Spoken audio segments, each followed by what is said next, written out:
ओम शांति। आज 10 जुलाई 2025 आज की साकार मुरली के अनमोल मधुर महावाक्य सुनेंगे। मीठे मीठे बाबा के मीठे मीठे बच्चे, देह अभिमान छोड़ देही अभिमानी बनो। देही अभिमानियों को ही ईश्वरीय संप्रदाय कहा जाता है।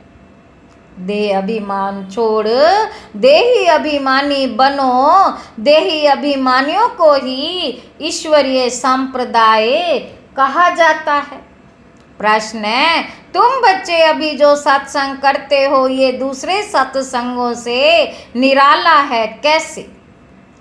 उत्तर है, यही एक सत्संग है जिसमें तुम आत्मा और परमात्मा का ज्ञान सुनते हो।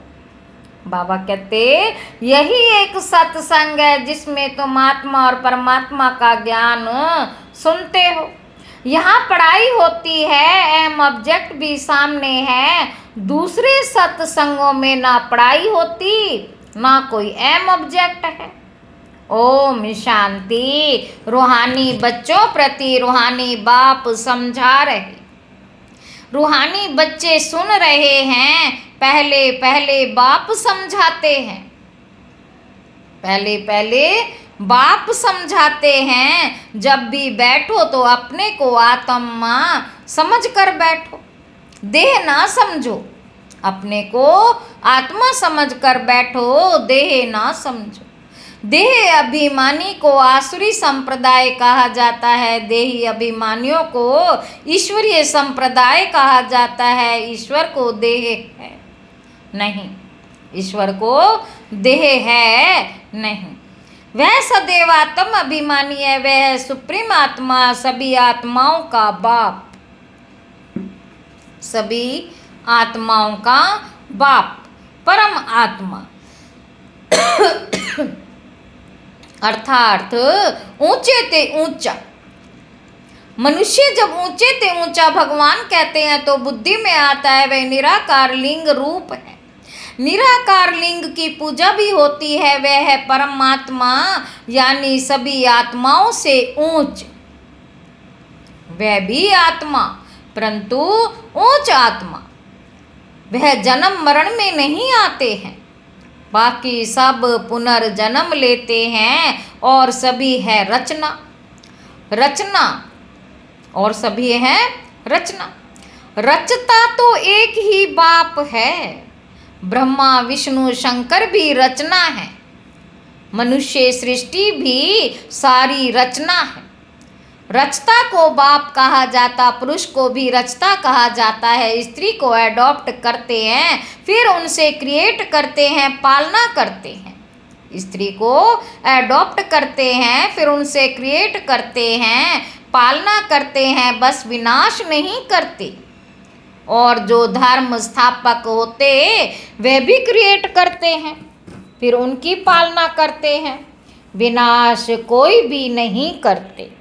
बेहद का बाप जिसको परम आत्मा कहा जाता है, जैसे आत्मा का रूप बिंदी है वैसे ही परम पिता परमात्मा का भी रूप बिंदी है। बाकी इतना बड़ा लिंग जो बनाते हैं वह सब भक्ति मार्ग में पूजा के कारण। बिंदी की पूजा कैसे हो सकती है? बाबा कहते भारत में रुद्र यज्ञ रचते हैं तो मिट्टी का शिवलिंग और शालिग्राम बनाकर फिर उनकी पूजा करते हैं, उनको रुद्र यज्ञ कहा जाता है। वास्तव में असली नाम है राजस्व अश्वमेघ अविनाशी रुद्र गीता ज्ञान यज्ञ, जो शास्त्रों में भी लिखा हुआ है। अब बाप बच्चों को कहते हैं अपने को आत्मा समझो और जो भी सत्संग है उसमें आत्मा या परमात्मा का ज्ञान ना कोई में है ना दे सकते हैं। बाबा कहते वहाँ तो कोई एम ऑब्जेक्ट होती नहीं।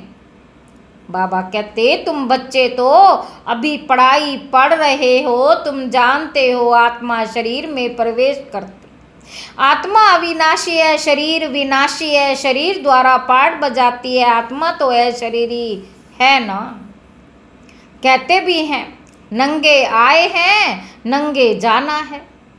शरीर धारण किया फिर शरीर छोड़कर नंगे जाना है। ये बाप तुम बच्चों को ही बैठ समझाते हैं, ये भी बच्चे जानते हैं भारत में सतयुग था तो देवी देवता का राज्य था, एक ही धर्म था, ये भी भारतवासी नहीं जानते। बाप को जिसने नहीं जाना उसने कुछ नहीं जाना।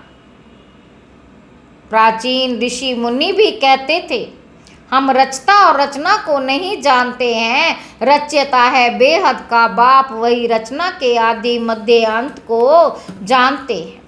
आदि कहा जाता है शुरू को, मध्य बीच को, आदि है सतयुग जिसको दिन कहा जाता है, फिर मध्य से अंत तक है रात, मध्य से अंत तक है रात। दिन है सतयुग, त्रेता स्वर्ग है, वंडर ऑफ वर्ल्ड। भारत ही स्वर्ग था जिसमें लक्ष्मी नारायण राज्य करते थे, ये भारतवासी नहीं जानते हैं। बाप अभी स्वर्ग की स्थापना कर रहे हैं, बाप अभी स्वर्ग की स्थापना कर रहे हैं। बाप कहते हैं तुम अपने को आत्मा समझो, हम फर्स्ट क्लास आत्मा हैं। इस समय मनुष्य मात्र सब देह अभिमानी है, बाप आत्म अभिमानी बनाते हैं। आत्मा क्या चीज है ये भी बाप बतलाते हैं।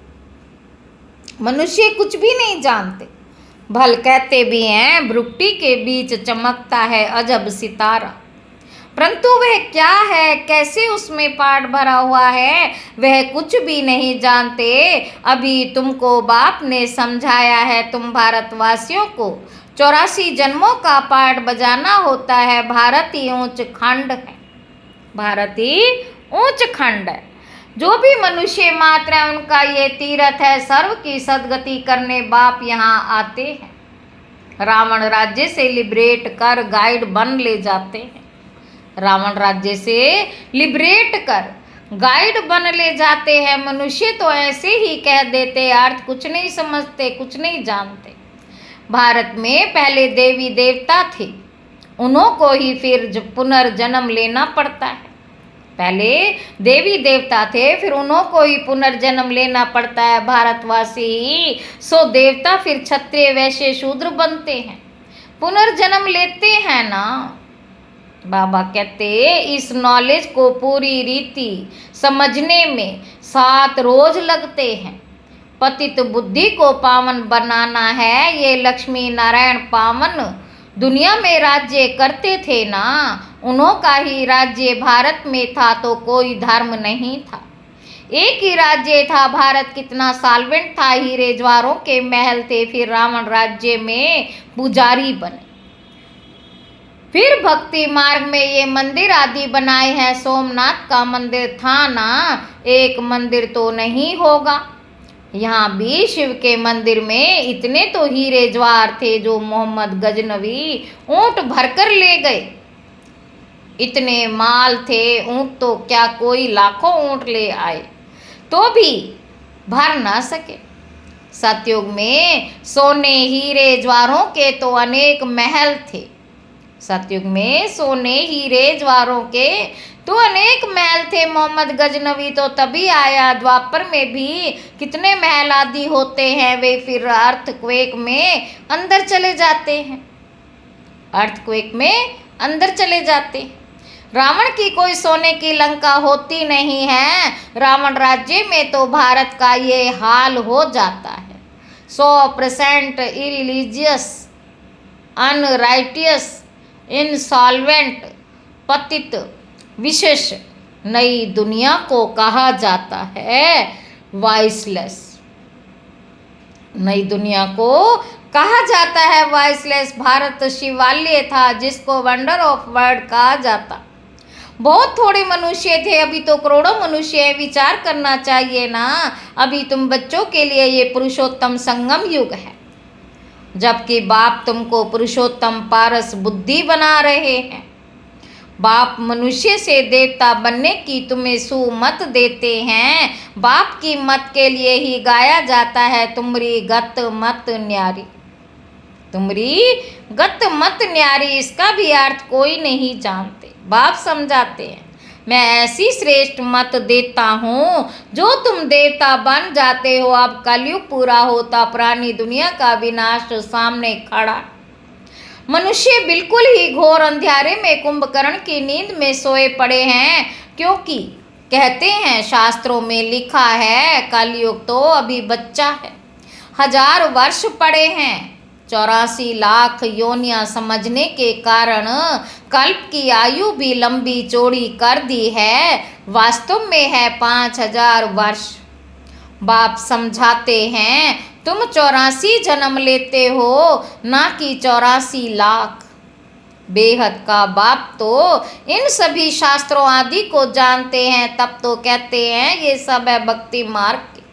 जो आधा कल्प चलते हैं, इससे कोई मुझे नहीं मिलते। ये भी विचार करने की बात है कि अगर कल्प की आयु लाखों वर्ष दे, फिर तो संख्या बहुत होनी चाहिए, जबकि क्रिश्चियन की संख्या 2000 वर्ष में इतनी हुई है। भारत का असुल धर्म देवी देवता धर्म है, वह चला आना चाहिए, परंतु आदि सनातन देवी देवता धर्म को भूल जाने कारण कह देते हमारा हिंदू धर्म है। हिंदू धर्म तो होता ही नहीं। भारत कितना ऊंच था। आदि सनातन देवी देवता धर्म था तो विष्णुपुरी थी, अब है रावणपुरी। वही देवी देवताएं 84 जन्म के बाद क्या बन गए हैं। देवताओं को वाइसलेस समझ, अपने को विशेष समझ, उन्हों की पूजा करते हैं। अपने को विशेष समझ, उन्हों की पूजा करते हैं। सतयुग में भारत वाइसलेस था, नई दुनिया थी जिसको नया भारत कहते। यह है पुराना भारत। नया भारत क्या था, पुराना भारत क्या है। नई दुनिया में भारत ही नया था, पुरानी दुनिया में भारत भी पुराना है। क्या गति हो गई है। बाबा कहते भारत ही स्वर्ग था, अभी नरक है। भारत मोस्ट सॉल्वेंट था, भारत ही मोस्ट इनसॉल्वेंट है। सबसे भीख मांग रहा, प्रजा से भी भीख मांगते हैं। ये तो समझ की बात है ना। आज के देह अभिमानी मनुष्यों को थोड़ा पैसा मिला तो समझते हैं हम तो स्वर्ग में बैठे हैं।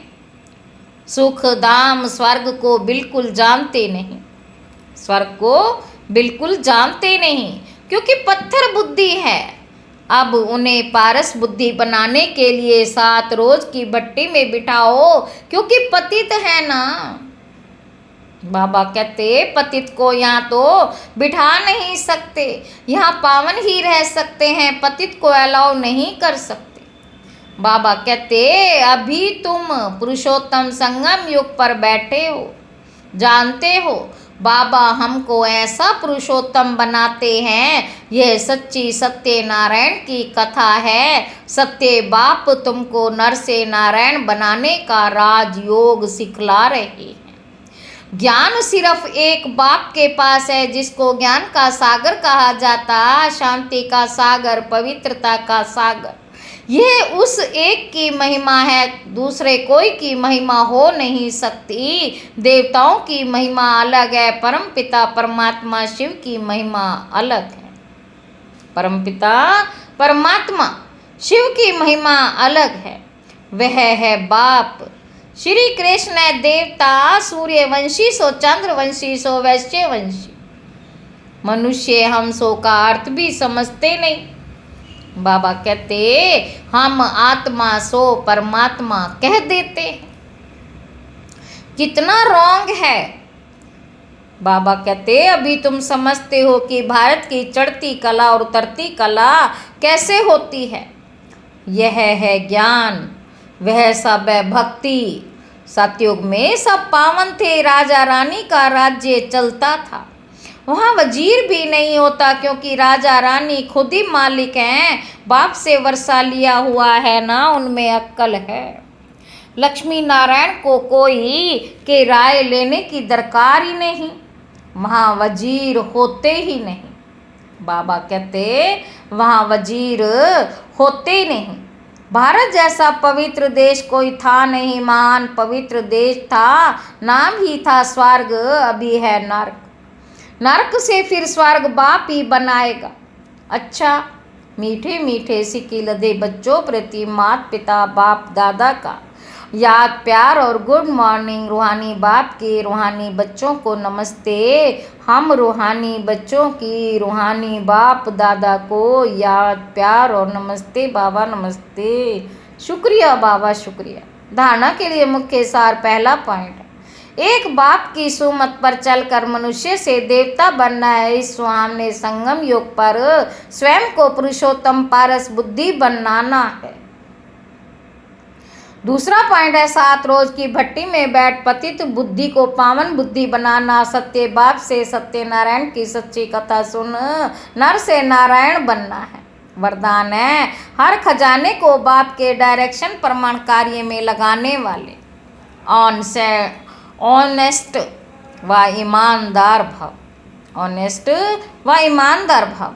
ऑनेस्ट अर्थात ईमानदार उसे कहा जाता जो बाप के प्राप्त खजानों को बाप के डायरेक्शन बिना किसी भी कार्य में नहीं लगाए। अगर समय वाणी कर्म श्वास व संकल्प परमत या संग दोष में व्यर्थ तरफ गंवाते हो, सब चिंतन के बजाय पर चिंतन करते हो, सम्मान की बजाय किसी भी प्रकार के अभिमान में आते हो, श्रीमत के बदले मन मत के आधार पर चलते हो तो ऑनेस्ट नहीं कहेंगे। ये सब खजाने विश्व कल्याण के लिए मिले हैं तो उसी में ही लगाना, यही है ऑनेस्ट बनना। स्लोगन है, ओपोजिशन माया से करनी है, देवी परिवार से नहीं। अव्यक्त इशारे। संकल्पों की शक्ति जमा कर श्रेष्ठ सेवा के निमित्त बनो। सभी आत्माएं एक ही बेहद का परिवार है। अपने परिवार की कोई भी आत्मा वरदान से वंचित ना रह जाए, ऐसे उमंग उत्साह का श्रेष्ठ संकल्प दिल में सदा रहे। अपनी प्रवृत्तियों में ही बिजी नहीं रहना, बेहद की स्टेज पर स्थित हो, बेहद की आत्माओं की सेवा का श्रेष्ठ संकल्प करो, यही सफलता का सहज साधन है। अच्छा, ओम शांति।